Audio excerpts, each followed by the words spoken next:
Olá, pessoal. Na aula de hoje, nós vamos identificar a modalidade de ação penal nos crimes contra o patrimônio. Os crimes contra o patrimônio, eles estão elencados no título 2 da parte especial do Código Penal. Esse título 2, ele é composto de vários capítulos. E dentro de cada capítulo existem alguns crimes ali inseridos. Qual que é o cuidado que nós temos que ter em relação à disciplinação penal no que tange ao título 2 da parte especial do Código Penal? É que eu já disse para vocês em outras oportunidades que a modalidade de ação penal de cada crime, ela pode estar indicada nos parágrafos que se seguem ao artigo no qual o crime está descrito, pode estar indicada ao final do capítulo e pode estar indicada no final do título. Ou seja, aqui, como se trata do título 2, estaria lá no final do título, ou seja, após esses capítulos todos que descrevem os crimes. São vários crimes inseridos aqui nesse título. E nesse título vão acontecer as 3 situações, ou seja, a gente vai encontrar a indicação da modalidade de ação penal em parágrafos, e quando está no parágrafo, vale somente para aquele crime descrito no artigo do qual o parágrafo faz parte. Nós vamos encontrar a indicação da modalidade de ação penal ao final do capítulo, e se está ao final do capítulo, vale somente para aqueles crimes inseridos naquele capítulo. E nós vamos também encontrar informações sobre ação penal no final deste título 2. Depois de vários capítulos que descrevem os crimes, nós vamos encontrar um capítulo que trata de disposições finais a serem aplicadas a todos os crimes contra o patrimônio. E ali vai estar estabelecida uma regra especial, aliás, são 3 regras especiais para os crimes contra o patrimônio. Então a gente vai ter que ver cada uma dessas situações. Vamos começar então. Dentro do título 1 dos crimes contra o patrimônio, o primeiro capítulo, capítulo 1, vai tratar do crime de furto. Nós não temos apenas uma modalidade de furto, nós temos o furto previsto no artigo 155 e o furto de coisa comum previsto no artigo 156. É certo que aqui no artigo 155 existem parágrafos que prevêem modalidades qualificadas do furto, mas isso não vai interferir no nosso estudo em relação ao tema ação penal. Quaisquer que sejam as hipóteses de furto descritas no artigo 155 do Código Penal, a gente não vai encontrar nos parágrafos que se seguem a esse artigo nenhuma menção à regra de ação penal. No silêncio da lei, a ação penal é pública e incondicionada. Então, por hora, a gente vai reconhecer o crime de furto previsto no artigo 155, seja na modalidade básica prevista no CAPT, seja nas modalidades qualificadas previstas nos parágrafos. A gente vai identificar a ação penal como pública e incondicionada, uma vez que não temos nenhuma previsão nos parágrafos desse artigo. No artigo 156, a gente vai encontrar um furto denominado pela legislação como furto de coisa comum. Essa coisa que vai ser furtada é uma coisa que, em parte, pertence ao autor da conduta criminosa. Ele vai furtar alguma coisa que é de propriedade comum dele e de outras pessoas.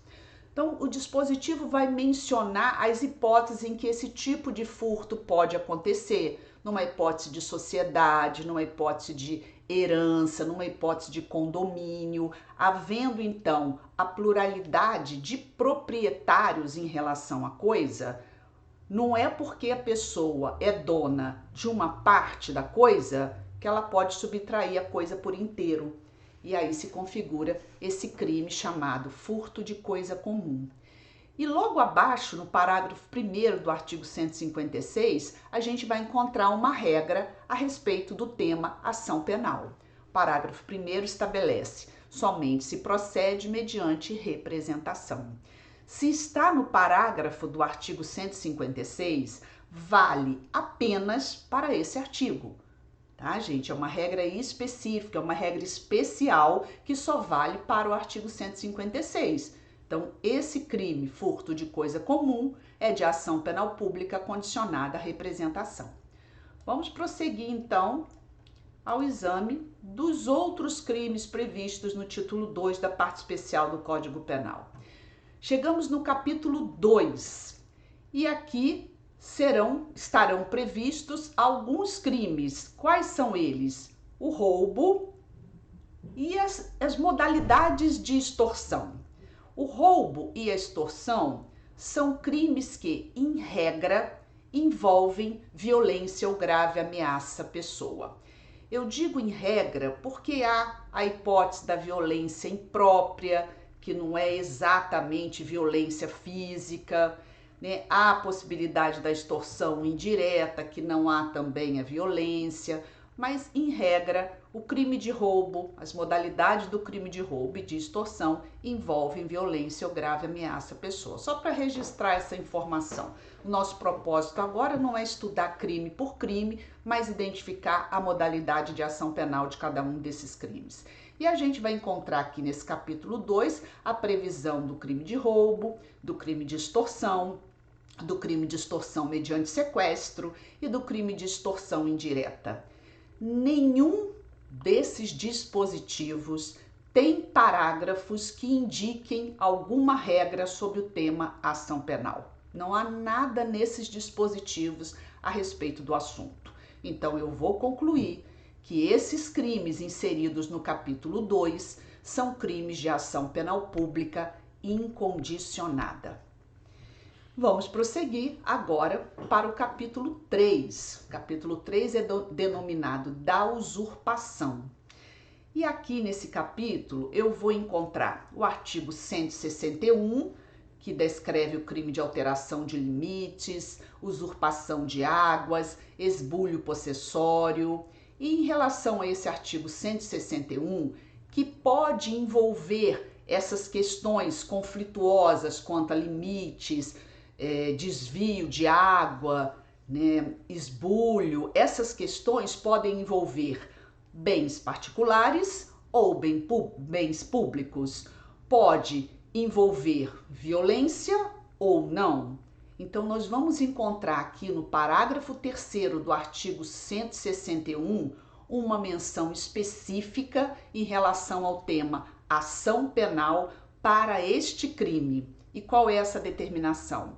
Se a propriedade é particular e não há emprego de violência, somente se procede mediante queixa.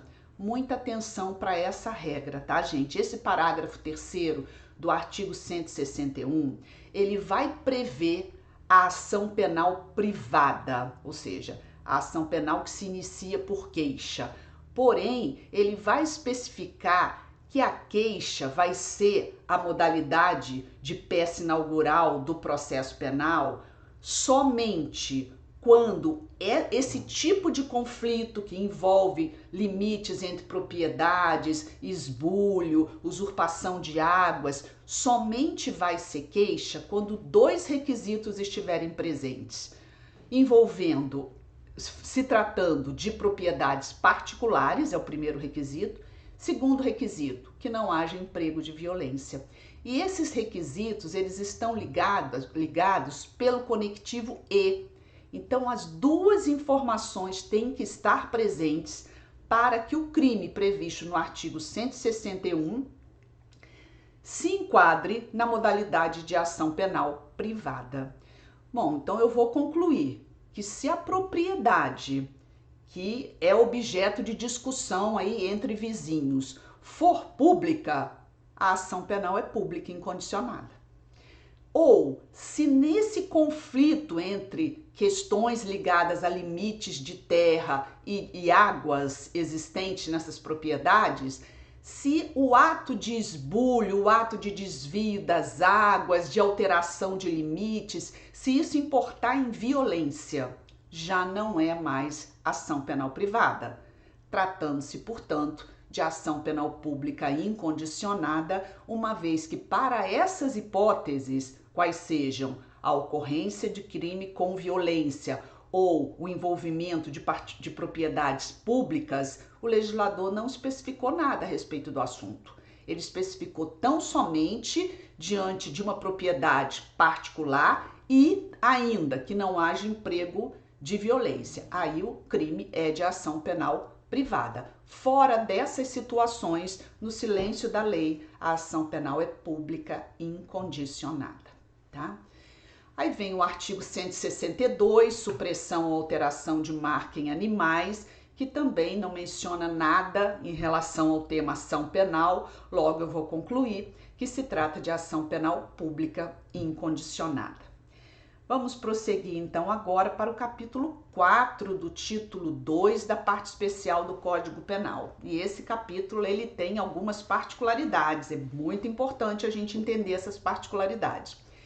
É o seguinte, esse capítulo 4 ele vai tratar do crime de dano. Nós temos o crime de dano na sua modalidade básica, previsto no artigo 163 caput do Código Penal, e nós temos as modalidades de dano qualificado. Ou seja, o legislador elenca algumas situações mais graves, estabelecendo uma pena maior quando o dano é praticado nestes contextos. Quais sejam? Primeiro, se o crime de dano for praticado com violência à pessoa ou grave ameaça, com emprego de substância inflamável ou explosiva, contra o patrimônio da União, de Estado, do Distrito Federal, etc., não estão completos esses dispositivos, tá, gente? Para facilitar mesmo o espaço nos slides. Inciso 4, por motivo egoístico ou com prejuízo considerável para a vítima. Essas são as modalidades de dano qualificados. Aí nós temos o artigo 164, que descreve o crime de introdução ou abandono de animais em propriedade alheia. O artigo 165, que descreve o crime de dano em coisa de valor artístico, arqueológico ou histórico. E o artigo 166, que por fim descreve o crime de alteração de local especialmente protegido. Todos são, em alguma medida, crimes relacionados à conduta de danificar coisa alheia. Só que tem algumas dessas condutas que o legislador entende mais graves do que outras. E é por isso que, no final desse capítulo 4, muita atenção para isso, tá, gente? No finalzinho do capítulo 4 do título 2 do Código Penal, a gente vai encontrar um dispositivo que trata do tema ação penal. E como essa previsão está inserida no último artigo do capítulo 4, ela vale para os crimes previstos no capítulo 4. É uma regra específica que vai ter aplicação aos crimes previstos nesse capítulo, porque é uma previsão inserida ao final desse capítulo, né? A gente tinha já comentado em outras aulas que a indicação da ação penal pode estar no final do capítulo, e é o que acontece aqui. O artigo 167 vai estabelecer, nos casos do artigo 163, do inciso 4º do seu parágrafo e do artigo 164, somente se procede mediante queixa. Isso significa que o legislador destacou 3 situações, e vale ressaltar que são 3 situações, que ele entende menos grave, que ele entende que o interesse que prepondera é o interesse particular, não é o interesse coletivo. E por isso, para essas 3 situações, o legislador impõe para o ajuizamento da ação penal o oferecimento de queixa-crime pela própria vítima ou seu representante legal através de advogado. Isso significa que os outros crimes, as outras modalidades de dano ou de crimes correlatos ao dano previstos nesse capítulo, que não se enquadrem, que não tenham sido mencionadas no artigo 167, são crimes de ação penal pública incondicionada.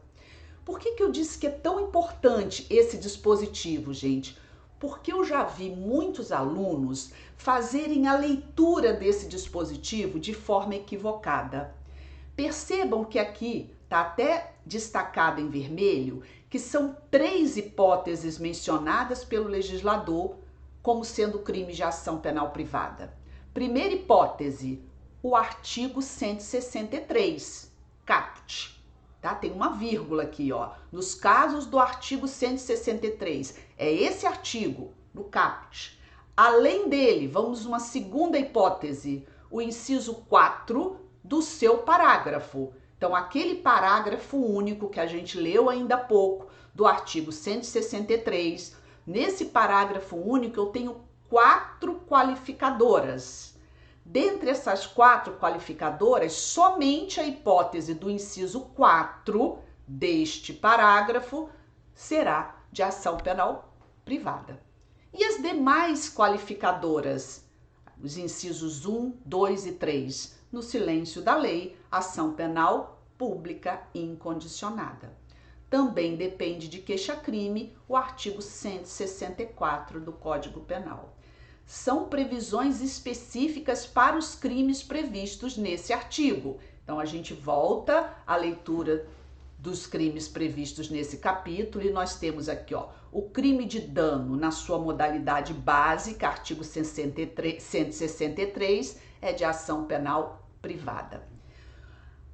As modalidades de dano qualificado previstos no parágrafo único são 4 qualificadoras. A última, por motivo egoístico ou com prejuízo considerável para a vítima, é de ação penal privada.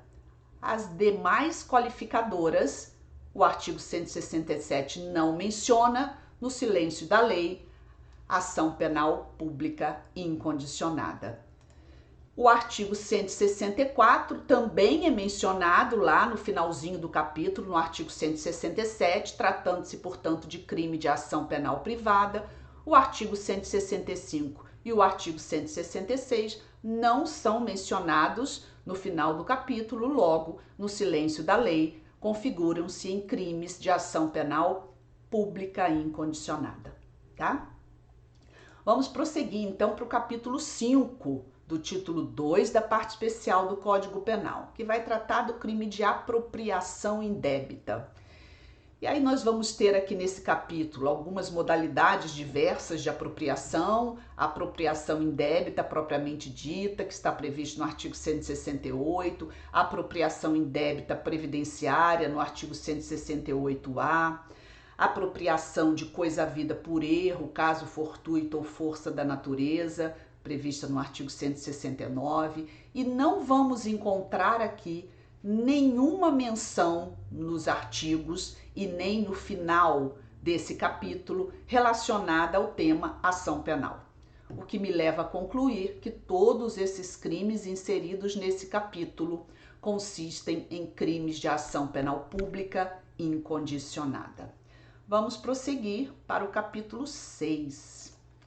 Crime de estelionato e outras fraudes. E aqui também a gente tem que ter muito cuidado, porque tem alteração relativamente recente na lei pelo pacote anticrime, a lei conhecida como pacote anticrime, que é a lei 13.964, publicada em 24 de dezembro de 2019. Essa lei promoveu diversas alterações na nossa legislação penal e, dentre elas, acrescentou esse parágrafo 5º ao artigo 171, que descreve o crime de estelionato, mencionando o tema ação penal. Então, quando a gente lê o caput do artigo 171, o crime de estelionato está descrito ali. Em seguida, existem algumas particularidades, algumas situações específicas de estelionato que o legislador relaciona. E no parágrafo 5º, que é o que me interessa, né? É um parágrafo que se insere no artigo no qual o crime está descrito. E olha o que eu vou encontrar aqui. Somente se procede mediante representação, salvo se a vítima for, número 1, administração pública, direta ou indireta, criança ou adolescente, pessoa com deficiência mental ou maior de 70 anos de idade ou incapaz. Gente, esse dispositivo que não existia no nosso ordenamento jurídico até dezembro de 2019, a partir do momento que ele foi inserido, a gente tem que ter bastante cuidado, porque o estelionato, ele não passou a ser um crime de ação penal pública condicionada à representação como regra. Ele continua sendo um crime, na verdade ele passou a ser, como regra, um crime de ação penal pública condicionada à representação. Mas embora como regra ele tenha passado a ser um crime de ação penal pública condicionada à representação, a gente tem que atentar para a pessoa da vítima. Quem é a vítima do estelionato? Dependendo de quem seja a vítima, a ação penal vai se modificar, passando a ser crime de ação penal pública incondicionada. E é isso que a gente vai observar aqui. Via de regra, agora, o estelionato é um crime de ação penal pública condicionada à representação. Porém, se a vítima do crime for administração pública, direta ou indireta, se for uma criança ou adolescente, vale lembrar que a criança é até os 12 anos incompletos, o adolescente até 18 incompletos. Se a vítima for uma pessoa com deficiência mental, ou se a vítima for maior de 70 anos de idade ou incapaz, a ação penal será pública incondicionada. Muita atenção, então, para isso, tá? Para essa regrinha sobre ação penal no crime de estelionato, que com o pacote anticrime passou a ser, como regra, um crime de ação penal pública condicionada à representação. E aí nós temos ainda nesse capítulo 6 o crime de duplicata simulada no artigo 172, o crime de abuso de incapazes no artigo 173, o crime de induzimento à especulação no artigo 174 e o crime de fraude no comércio no artigo 175. Aqui, nesses dispositivos, eu não tenho nenhuma menção à ação penal. E no silêncio da lei, eu vou concluir que se trata de ação penal pública ação penal pública incondicionada. Todas essas modalidades aqui de crime. Prosseguindo, aqui no artigo 176, nós vamos encontrar o crime denominado pelo legislador como outras fraudes. Esse crime consiste na conduta de tomar refeição em restaurante, alojar-se em hotel ou utilizar-se de meio de transporte sem dispor de recursos para efetuar o pagamento. Bom, esse crime, nós vamos observar que aqui no seu parágrafo único há uma menção ao tema ação penal. E nós temos aqui a seguinte previsão: somente se procede mediante representação. Além disso, o juiz pode, conforme as circunstâncias, deixar de aplicar a pena. Essa parte final diz respeito ao perdão judicial, que é cabível aqui, mas que não é tema da nossa aula de hoje. O que nos interessa é ressaltar que esse crime do artigo 176 é um crime de ação penal pública condicionada à representação, porque essa previsão aqui do parágrafo vale apenas para esse dispositivo, tá? Aí nós vamos dar prosseguimento à leitura dos outros crimes ainda nesse capítulo 6. Vamos verificar aqui a presença do crime de fraudes e abusos na função administração de sociedade por ações, artigo 177, que não estabelece nada a respeito de ação penal. vamos encontrar no artigo 178 o crime de emissão irregular de conhecimento de depósito ou warrant. Esse crime também, da mesma forma que o artigo 177, mencionado no slide anterior, também não há nenhuma previsão a respeito do tema ação penal em seus parágrafos. E chegamos ao último crime desse capítulo 6 do título 2 do Código Penal, que prevê o crime de fraude à execução. O crime de fraude à execução, ele está descrito no artigo 179, e aqui nós vamos encontrar a seguinte previsão: somente se procede mediante queixa, estabelece o seu parágrafo único. Trata-se, portanto, de crime de ação penal privada, mas uma vez que essa previsão no parágrafo somente tem aplicação para o crime do artigo 179. E aí a gente chega no capítulo 7 do título 2 do Código Penal, que prevê o crime de receptação, e suas modalidades. Aqui mesmo no artigo 180 tem modalidades de uso de receptação, a receptação qualificada, a receptação simples, a receptação culposa, e aqui no artigo 180A, a receptação de animal. E nós não vamos encontrar nos parágrafos desses dispositivos, tampouco no final do capítulo 7, nenhuma regra relacionada à ação penal, o que nos leva a concluir que esses crimes previstos nesse capítulo também são crimes de ação penal pública incondicionada. E aí a gente chega finalmente no último capítulo deste título 2 da parte especial do Código Penal. E aqui a gente vai encontrar um capítulo denominado Disposições Gerais. Desconfiem disso, tá, gente? Capítulo final de um título que mencione disposições comuns, disposições gerais, pode até não estar no final do título. Às vezes, está na parte introdutória, como ocorre no Código de Trânsito, que a menção à modalidade de ação penal antecede a descrição de crimes.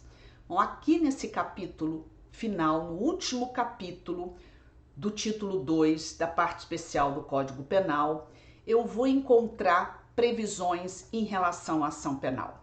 E aqui as coisas vão se tornar um pouco mais complicadas, tá? A gente tem que ter muita atenção em relação a essas regras previstas aqui nesse capítulo 8. A primeira delas estabelece o seguinte: artigo 181, é isento de pena quem comete qualquer dos crimes previstos nesse título em prejuízo, número 1, do cônjuge na constância da sociedade conjugal, de ascendente ou descendente, seja o parentesco legítimo ou ilegítimo, civil ou natural. Essa expressão parentesco legítimo ou ilegítimo, essas expressões elas estão superadas do nosso ordenamento jurídico. Elas diziam respeito a um parentesco que advém do casamento ou um parentesco que se constituiu fora do casamento. O filho legítimo era o filho que foi concebido na vigência do casamento. E o filho ilegítimo era o filho que foi concebido por pessoas que não eram casadas. Isso não existe mais a partir da Constituição Federal de 1988.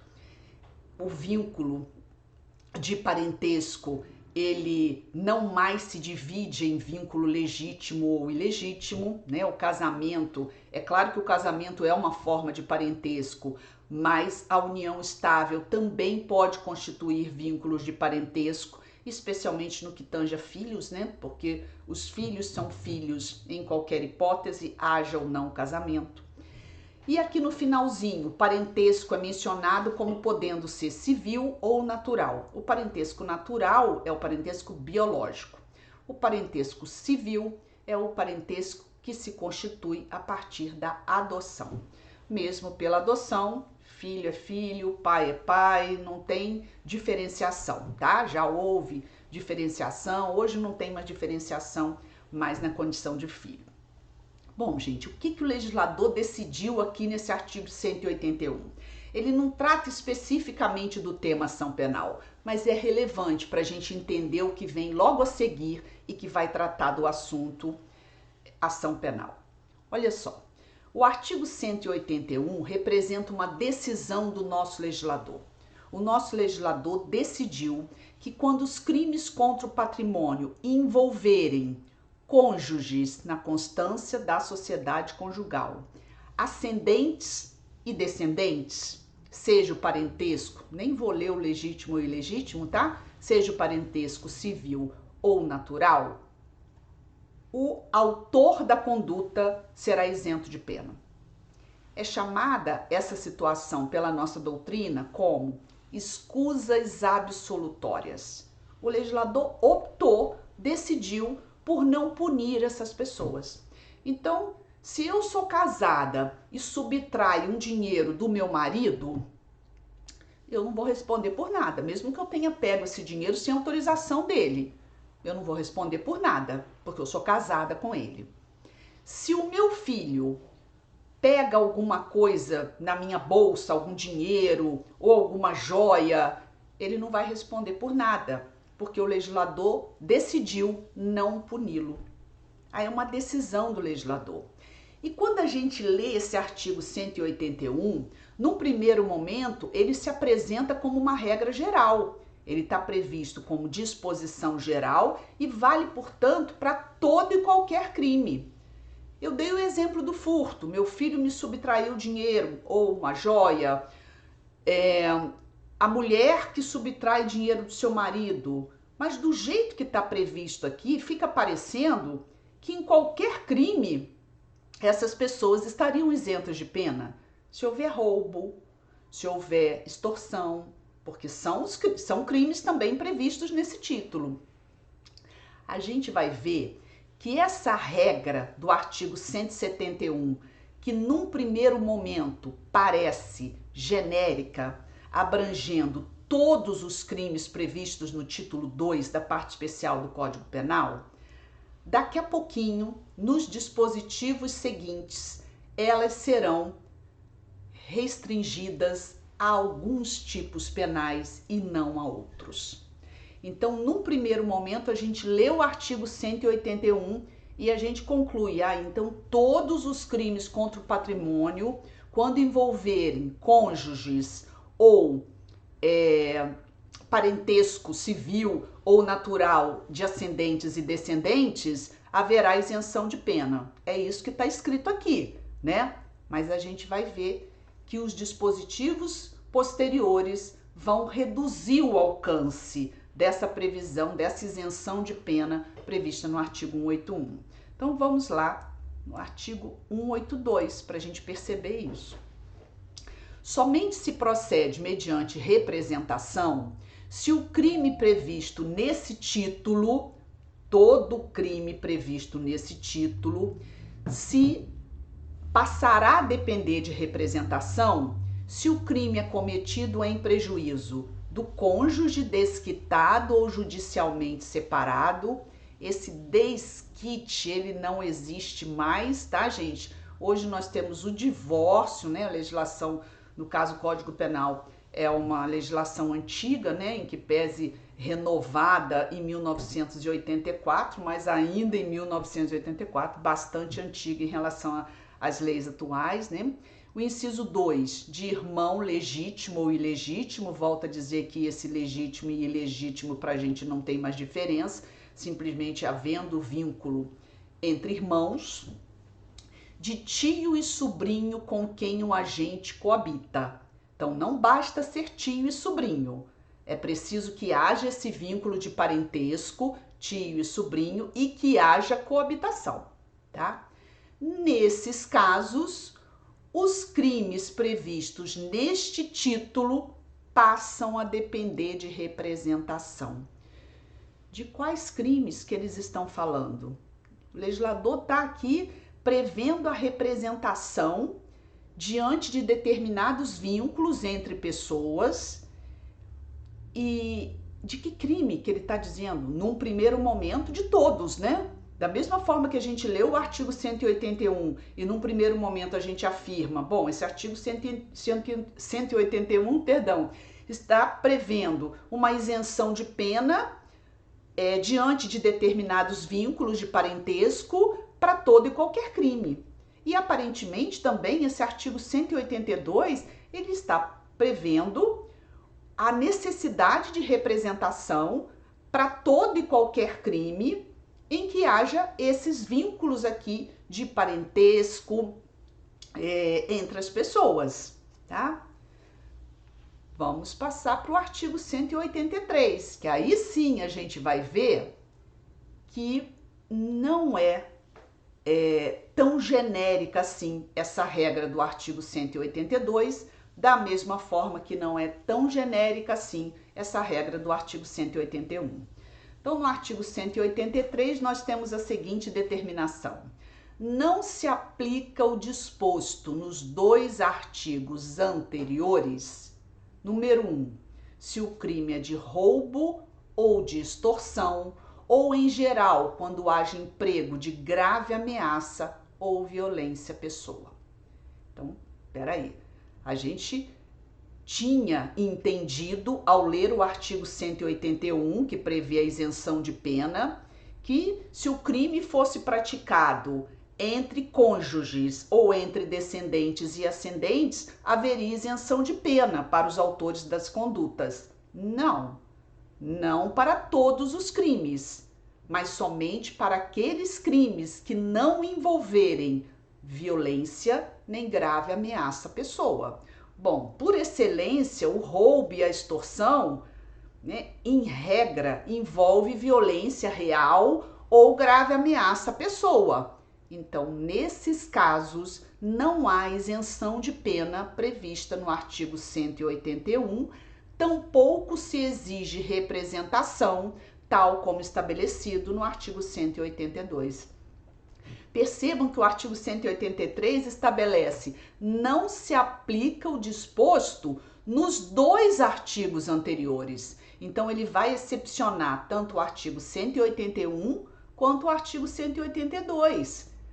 Né? Aquele alcance geral que a gente supôs num primeiro momento, na leitura que fizemos inicialmente, agora a gente percebe que não é tão geral assim, porque se o crime for de roubo, de extorsão ou qualquer outro que envolva ameaça, grave ameaça ou violência à pessoa, não haverá mais a aplicação do artigo 181, nem haverá a aplicação do artigo 182. Ou seja, a isenção de pena não mais se aplica e a necessidade de representação também não existirá mais, tá? O inciso 2 também estabelece que não vai se aplicar a isenção do artigo 181 e a necessidade de representação do artigo 182 ao estranho que participa do crime. Bom, então suponha que uma mulher tenha resolvido furtar coisas de seu marido. Bom, ela vai ser isenta de pena de acordo com o artigo 181. Mas e se ela agir nesse crime juntamente com o amante dela? Bom, esse amante, ele é um estranho naquela relação de casamento que o legislador quis proteger. Então, esse estranho, ele não é alcançado pela regra do artigo 181, ou seja, pela isenção de pena. Tampouco se exige, em relação ao crime praticado por esse estranho, a representação da vítima. Então, em relação ao cônjuge, haverá necessidade de representação, né? Ao cônjuge divorciado ou separado, né? Porque na constância do casamento, há isenção de pena. Mas a isenção de pena não alcança o estranho e a isenção de pena não exige representação, uma vez que o artigo 183 estabelece que em relação a esse estranho não se aplica o artigo 181 nem o artigo 182. E por fim, o inciso 3 vai estabelecer: se o crime é praticado contra pessoa com idade igual ou superior a 60 anos. Bom, gente, se a vítima, portanto, de qualquer dos crimes contra o patrimônio for uma pessoa maior de 60 anos, não terá aplicação a previsão do artigo 181 e não terá aplicação a previsão do artigo 182. Não há, portanto, isenção de pena e não há necessidade de representação. Vamos exemplificar isso. Uma mulher é casada com um homem de 50 anos. Se ela subtrair objetos do marido dela, ela é isenta de pena, por aplicação da previsão do artigo 181. Se ela subtrair objetos de um marido que conte com mais de 60 anos, não haverá mais a isenção, tá? Não haverá mais a isenção. Haverá responsabilização penal dessa mulher. E em relação ao artigo 182, o artigo 182 diz o seguinte: se houver um casamento que se desfez, né? As pessoas são divorciadas ou são separadas judicialmente, ou então se trata de irmãos, ou se trata de tio e sobrinho que coabitem, os crimes previstos nesse título passam a depender de representação. Porém, se a vítima tiver mais de 60 anos, não vai mais depender de representação.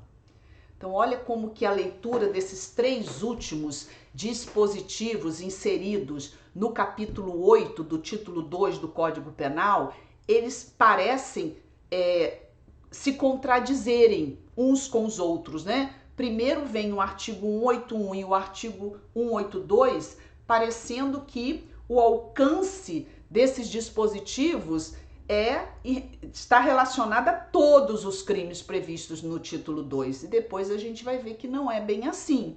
Esse artigo 181 e o artigo 182 terá um alcance restrito a partir do momento que a gente lê o artigo 183.